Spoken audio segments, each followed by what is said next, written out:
At MidAmerican Energy, we're one company serving 1.6 million people who all need energy that's available 24/7. That's why we work 24/7. That's why we make investments in our systems that make us more resilient to extreme weather. That's why we generate power from all available resources to cover the variables in supply and demand. And that's why when the power is knocked out, we work around the clock to restore power to you. MidAmerican Energy, obsessively, relentlessly at your service.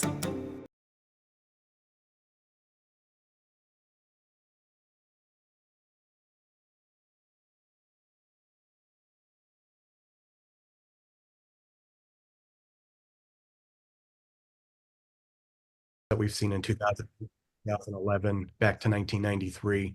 It's all built into the system, given the older infrastructure that we have, our dams and levees, but also the increase in precipitation that we're seeing, particularly in spring and fall. So that's one thing that I monitor closely with the DNR and the Army Corps of Engineer, those types of behaviors. The infrastructure thing is also a huge aspect. You think of flash flooding in the metro areas with these higher intensity rainfall events from a warmer atmosphere and more water vapor. So those are the things that are on the top of my mind. Um, Again, I think Justin, of course, says it best. All I can think is our economy is predominantly based on nature. There's not much more to say than that. We're really dependent on what the weather is doing. So I'll just go off Emily. Agriculture is our dominant economic driver in the state. Row crops, 30 million acres, almost 87,000 family farmers. So they've seen the impacts of climate change and the impacts on weather patterns that we've seen. Now, of course, we've increased the growing season by anywhere from 10 to 15 days over the last 30 years. But again, we've also decreased the amount of July precipitation that we're seeing right as the crop is maturing. Now we're backsliding into drought after 4 years of drought, the longest drought since the 1950s. And that comes off of the two wettest years on record in 2018 and 2019. So those extremes, whether wet or dry or co-located wet or dry extremes, really impact agriculture. And that's where we can see impacts moving forward as we continue to warm the atmosphere. Thank you. Another question I have is, conversations around climate change and, the future where we're going can oftentimes be grim. But in what ways is Iowa on the right track as of now? I could start. I think one of the things is on the renewable energy. I think I studied wind energy. I know the wind energy in Iowa contribute the enormous contribution to the wind energy in the total consumption of energy in Iowa. That's a ratio. As a state, probably is on the top one or top two in the nation. And we actually started very early on, probably 15 years ago. We already see we have a great potential of wind energy, and we want to harvest that. That's one part of it. And another part I would say is our partnership with industry. I had a fortune to work with some of the private sectors like Alliant Energy, and they are not only passionate about wind energy, but also about solar energy as well in the summertime. And we have that strong, R&D, starting academia and a partnership with industry to look at how can we best utilize the renewable energy. Because one of the bottleneck of the harvest renewable energy is actually the storage, right? How do you store that renewable energy? That's a bottleneck. And so one project we do with energy is that we put small sensors in the neighborhood. We measure the temperature, but we also put a little solar panel on top of that smart sensors, so we know how much solar radiation is coming. And then they look at how much electricity is using in this neighborhood. So slowly we can build a model where we know how much solar radiation we're going to have tomorrow, and given the past data, we know how much electricity we're needing in that neighborhood.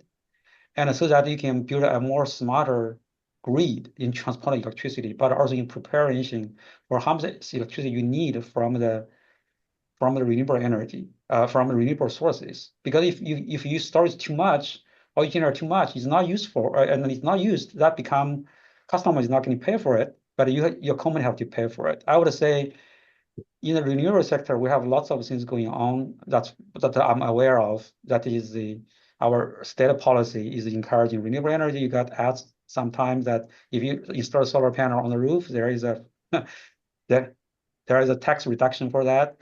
And then there is also the spirit of collaboration between the R&D in academia and the private sector that work together using new technology to better use our renewable energy sources.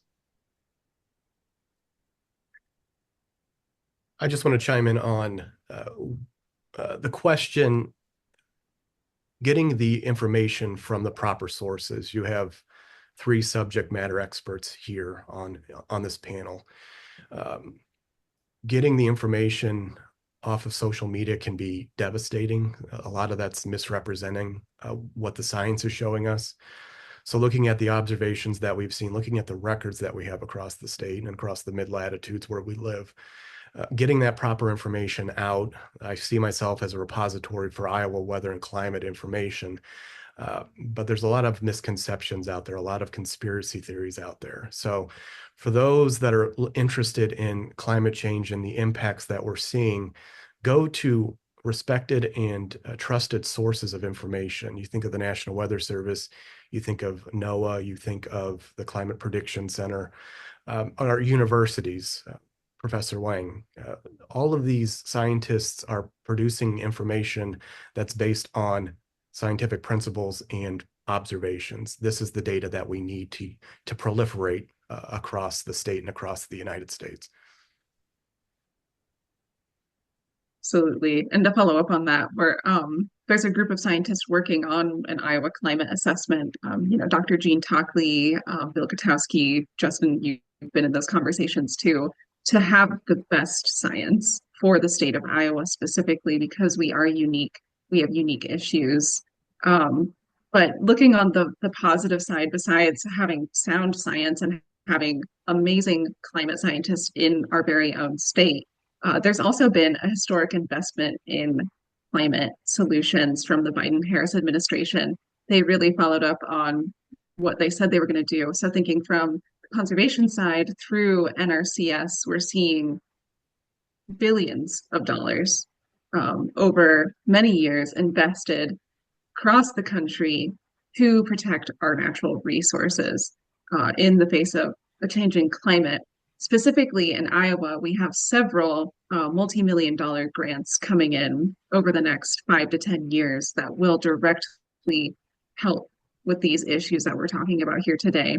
INHF is going to be the recipient of a $25 million grant through the RCPP program, Resource Conservation Partnership Program, along with the Iowa DNR and the Nature Conservancy to protect land and to carry out land management across western and southern Iowa as one example. So that investment already is paying dividends, specifically for Iowa, and it's incredible to see right here in our home state.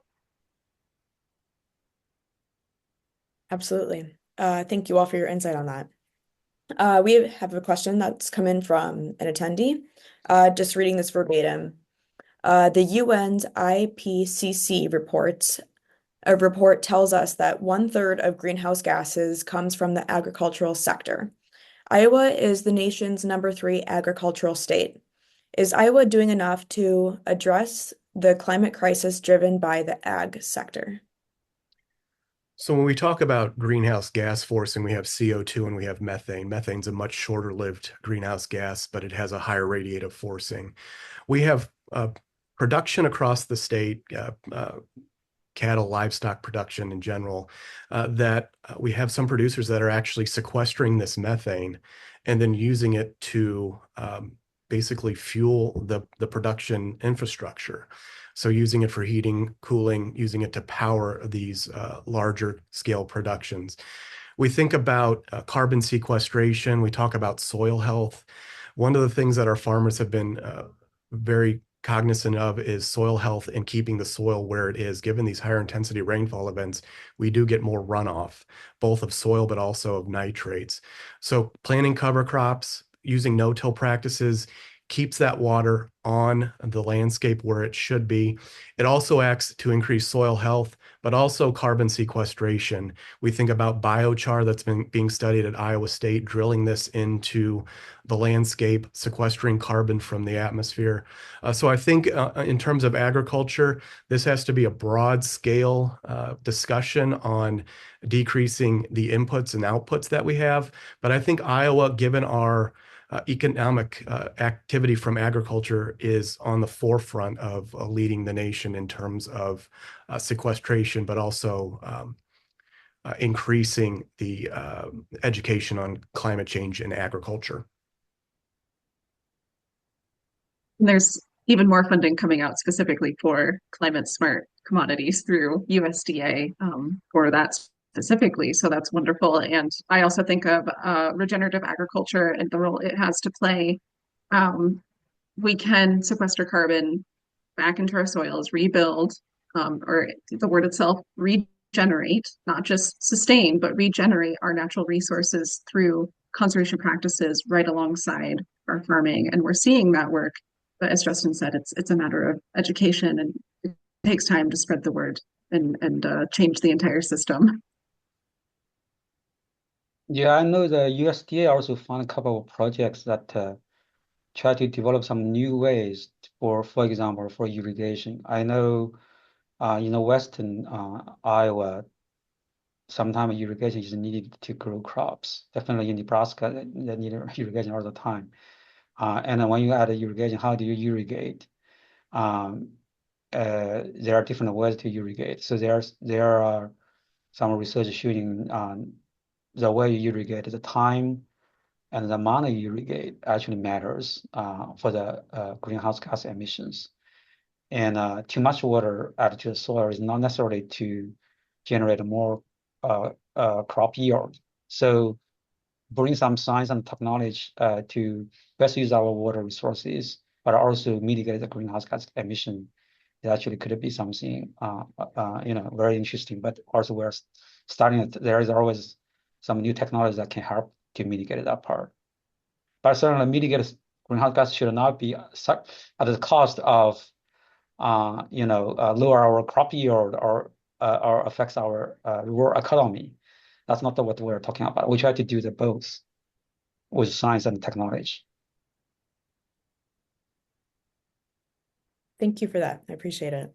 Kind of going back to a point that Justin was making earlier about how it's important for people to get information from strong sources, such as professors, and the list goes on. But I'm curious to know, what can scientists, advocates, and experts do to tweak their messaging about climate change to make it more digestible for the public? Make it less robotic sounding, make it more personal. I talk with farmers and producers, I talk with groups across the board. They want to know how it's impacting them, not this broad scale, what we're seeing in the climate system, what we're seeing now, what we can expect moving forward. Mental health is a big thing across the state, especially with farmers, but in general, with the severe weather that we've seen recently, this has been the most active severe weather season on record for Iowa. You think about Greenfield, you go back to the derecho in 2020, there's a big psychological component to our severe weather events going to increase into the future. The broad scale impacts in specific groups vary. It depends on where you are. If you're a city dweller, if you're in the rural parts of the state, you're going to have different impacts. But we have to work together. And if you make an economic argument, what Professor Wang said with renewable resources across the state, solar panels, wind power, with climate change, we're actually seeing an increase in mid-level wind speeds, basically hub height. So we're able to increase the amount of resources that we're pulling literally out of the atmosphere.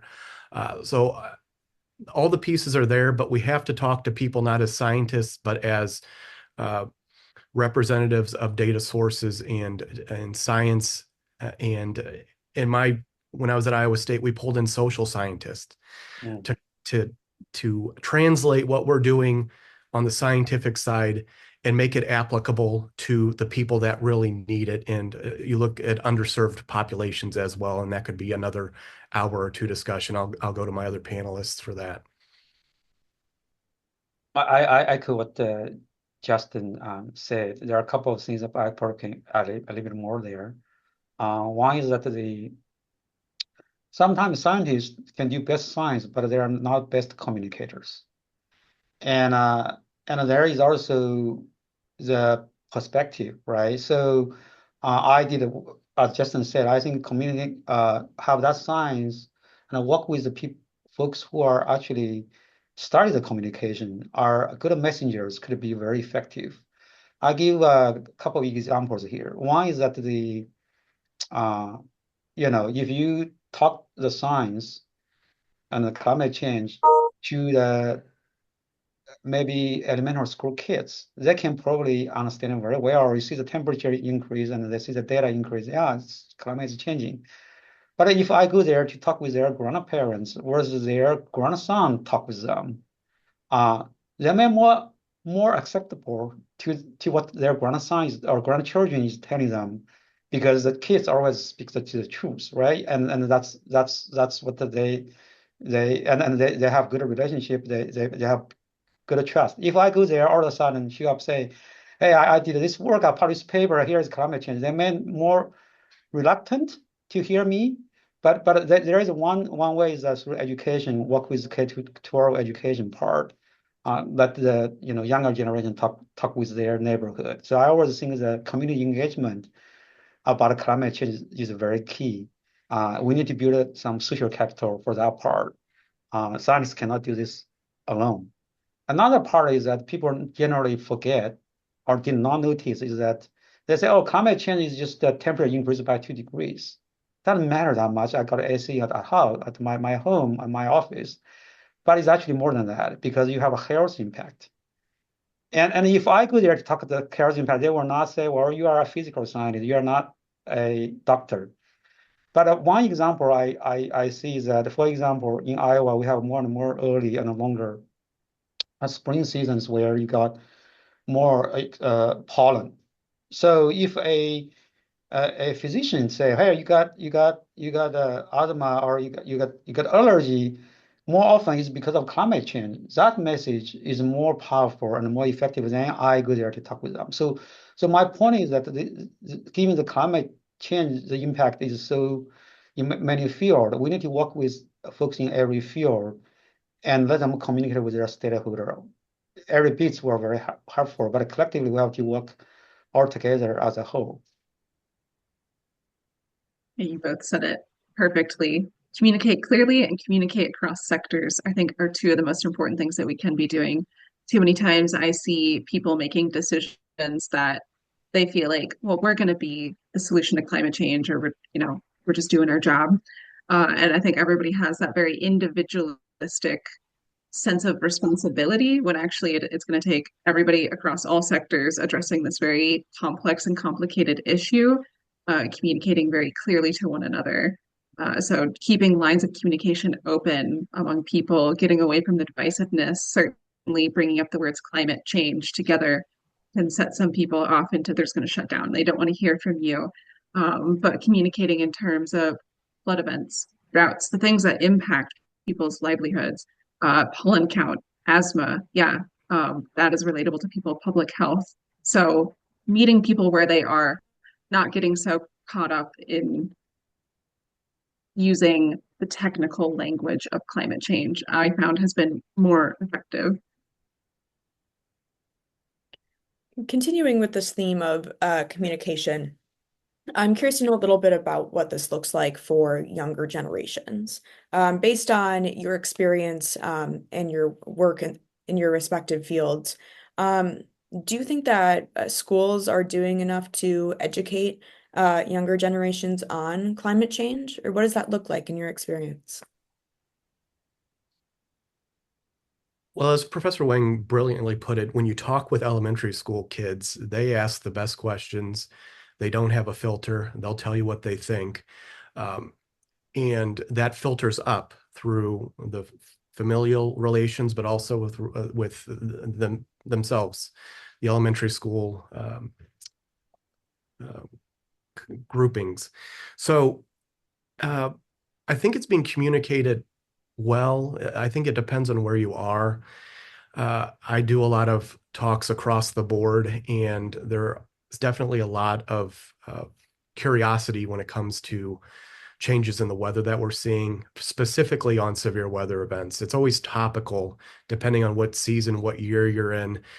Coming off of 4 years of drought, that was a really important driver over the last 4 years. How is that connected to climate change? What is the science telling us? Then we started the ninth wettest year on record. Now we're in the driest September and getting into the driest October year to date to start. So communicating those extremes is something that needs to be communicated better in schools, and also that to produce a trend, you can't take one-off events and say, well, we're going to see these increase or decrease in the future. You have to take the whole of the science and the trends and communicate those properly. And at least in my travels around the state and the interest that we've seen regionally, I think it's being communicated well, but it can always be communicated better.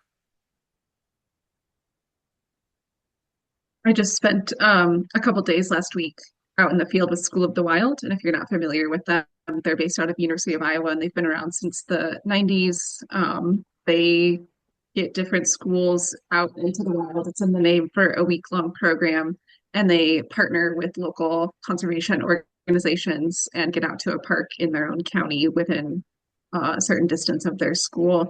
And so usually it's like fifth to sixth grade. We were out with sixth graders, and climate change came up, but they were more interested in, weirdly, they were more interested in understanding the clay content of soil. I'm like, what, I love it. So they wanted to get their hands dirty. What really matters there is forming these connections of our young Iowans with nature, with what's going on. And again, you don't have to get really technical. And while it is very important to raise up a great generation of well-informed scientists, we also have to form connections with what's going on around us. And that happens through taking people into the outdoors, relating to them where they are, getting their hands into the soil, talking about clay and soil. Why not? Because now they have a better sense of what's in their own community, what should they care about. As somebody brilliantly put it once, you can't know what to care about if you've never connected with it.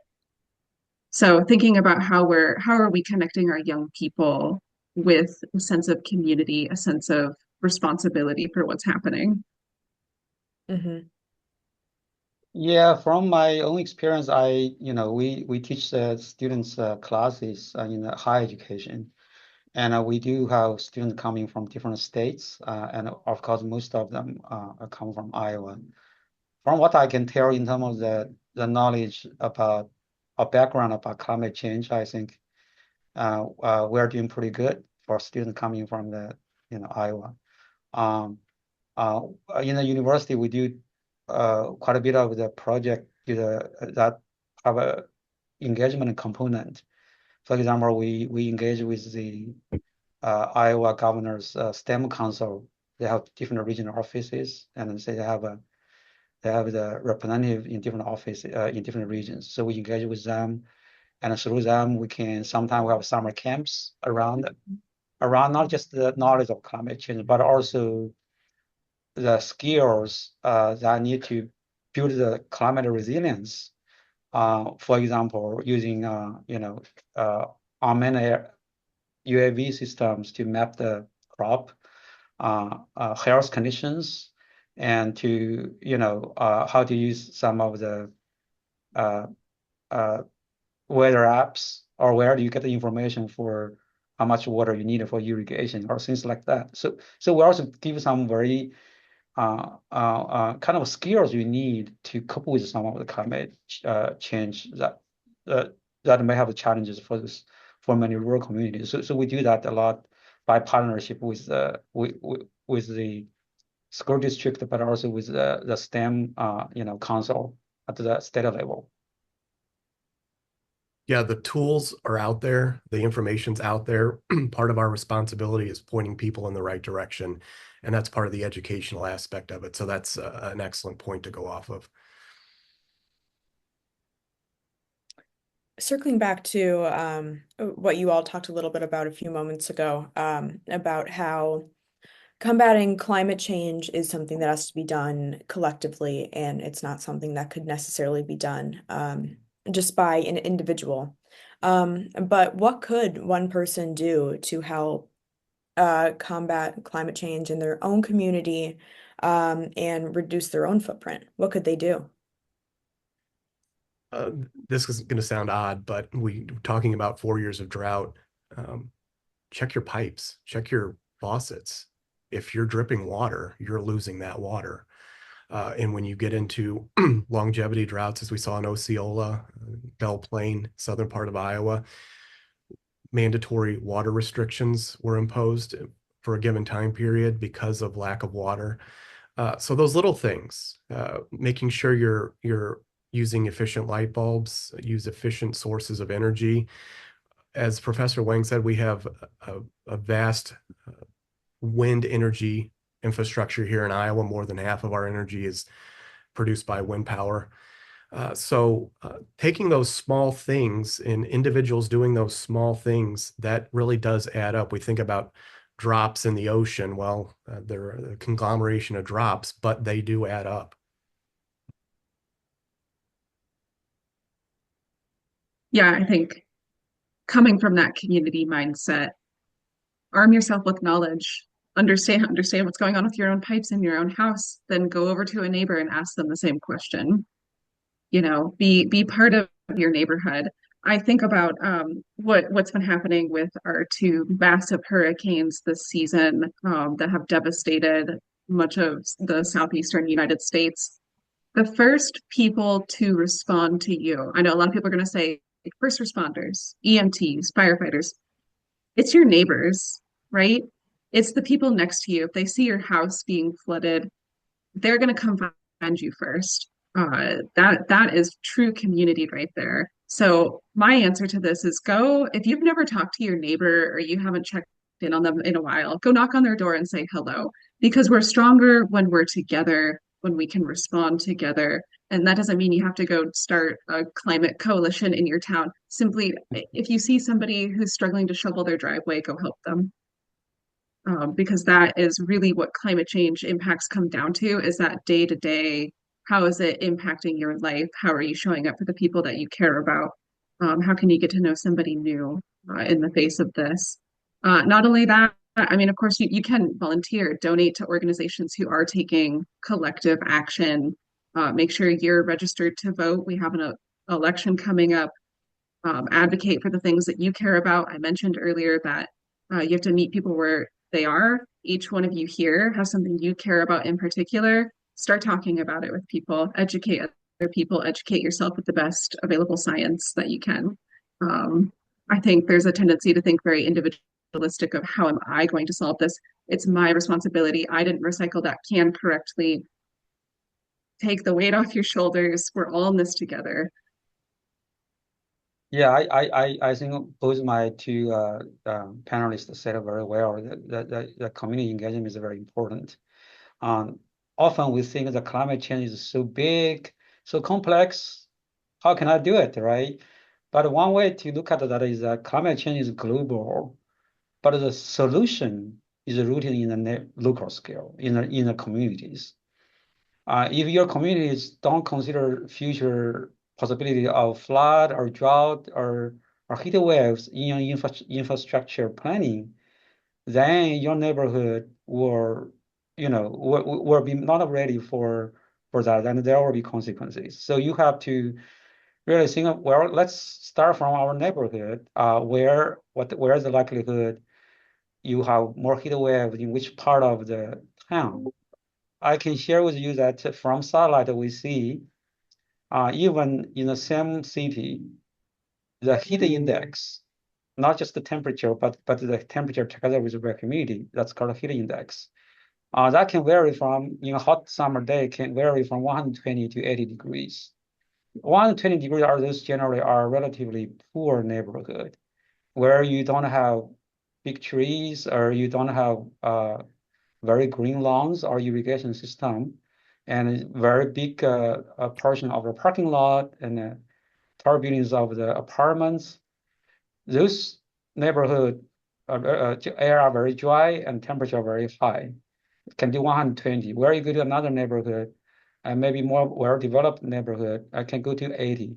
So you got to say, well, next time when we build some shelters or green space for a city, when we allocate those resources, we need to factor those climate change factor into the decision process, and you can help on that part. Thank you all for that. We have another question that's come in from the chat. This one reads, regarding water, we've wanted to cobble together some sort of gray water system and or redirect safe water into our yard rather than down the drain. It'd be great if there was more guidance as well as accommodating ordinances to make this easier. Any thoughts on that? Yeah, we hear this a lot, and counterintuitive, we wrote the Iowa Drought Plan over 15 months just, and it's been enacted for the last basically year and a half. Talks about in times of dryness and in times of wetness, how do we store water? And then how do we use it when we get into drier times? Irrigation, Professor Wang mentioned that earlier. There is some documentation out there. If the commenter wants to contact me directly, just Google my name. I can get that information out there, but the information is out there with DNR and even through the Department of Agriculture. But again, also you think about municipalities, these are ordinances that have to be in place depending on where you are within a city or rural, but we do have some guidance out there. Yeah, we here in University of Iowa, we are also funded by the USDA and the National Science Foundation to do a project called Smart and Connect Communities, and we actually developed a system that we build we predict the weather 72 hours ahead, and the website is very interactive. You can click on any point on the map of your interest and look at what's the rain possibility and how much will be in the next couple of days. This is actually built in Iowa, and it was funded by the federal government, and it's meant to offer information that you normally not get from the weather apps. Weather apps tell you, well, tomorrow maybe in Des Moines the probability of rain is 50%. Then you kind of want to know, how does that really affect my lawn? Well, you know, the rain can happen in one side of the river, not the other side of the river, one part of the town, not the other part of the town. So our apps give you that information where you click on your location and you can get the probability of the forecast at your kind of a backyard. And from there you can say, well, the worst thing is that you are adding the water to your lawns, but then it's rain coming from the sky. You want to avoid that. So definitely there are some things that are free, and I'm happy to share with the link later. But I can share with Justin for sure, so that you know, maybe could be something you know, get shared with the whole state, you know, the citizens of the whole state. And he brings up an excellent point. I've seen irrigation on when it's raining. So those are, we have to be Yeah. cognizant of what's going to happen and adjust for those weather events. Yeah, that's a good example of climate change happening locally, right? You need to be involved in local government, advocating at a local level, voting in local elections, right? Pay attention to what your city ordinances are. Do they support things like planting to a prairie? And how can you educate people on why that might be important? Thanks to all three of you. We have about 5 minutes left here, so I think we have time for about one more question. And this was discussed a little bit in and out throughout prior remarks during this session. But what is the state doing, and what are climate change experts doing to plan for the future of Iowa's environment, for climate change in the state? What are they doing to plan for that?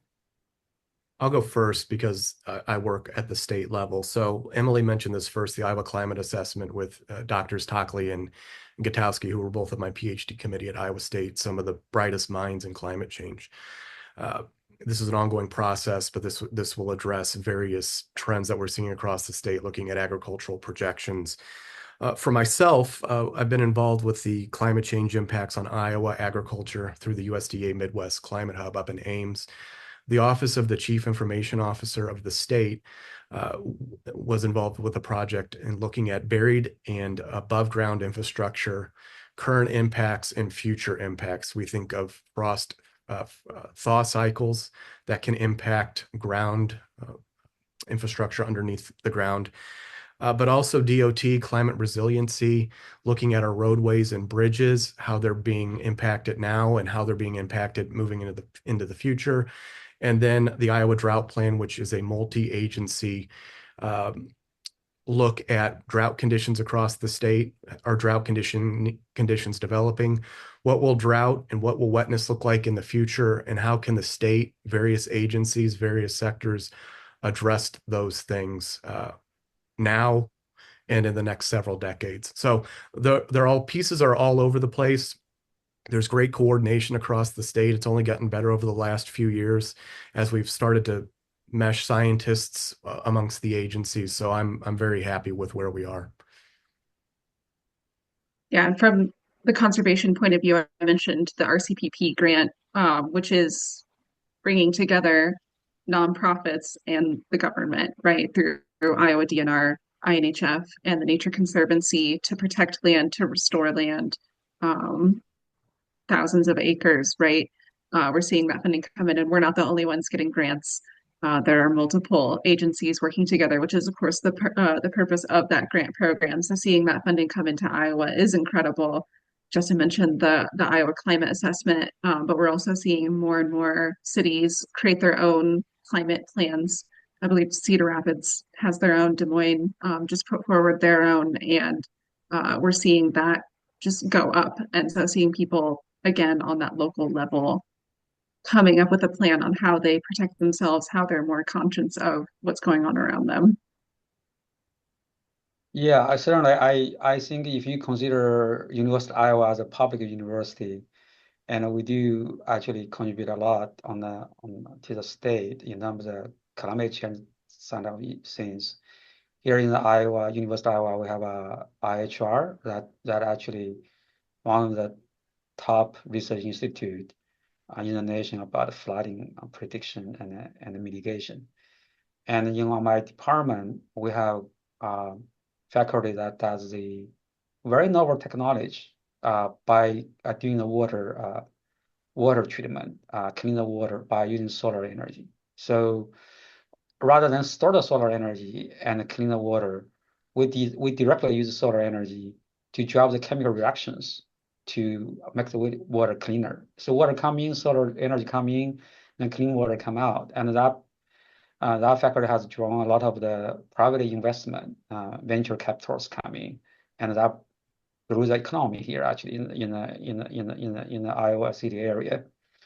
And myself, as I mentioned, we have the project, the $6 million project from NSF that engage with not only just Iowa, but Nebraska, Kansas, and Arkansas to look at the climate predictions and the resilience tools to the community.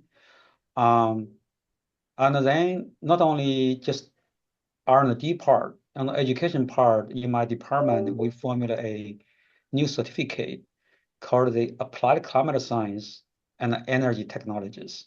So we combine the climate science and the technology engineering solutions together, the certificate. We are now is online now because we find many students are interested in topic of climate change from school of business, business, law schools, medical schools, you name it. But they also want to look at solutions, and energy is definitely one of the fundamental aspect of it. So we create a certificate so that they can have a boost perspective, energy side and the climate science side, so they can make better decisions when they, or better to have a more balanced view for climate change when they go to the workforce. Well, thank you so much for that. And thank you to the three of you for your insight. We are just at time now, but thank you to all of the attendees who have joined us this morning. Thank you to our panelists for having this conversation with us. It was very insightful and we appreciate it. Thank you. Thank you. Have a good rest of your day.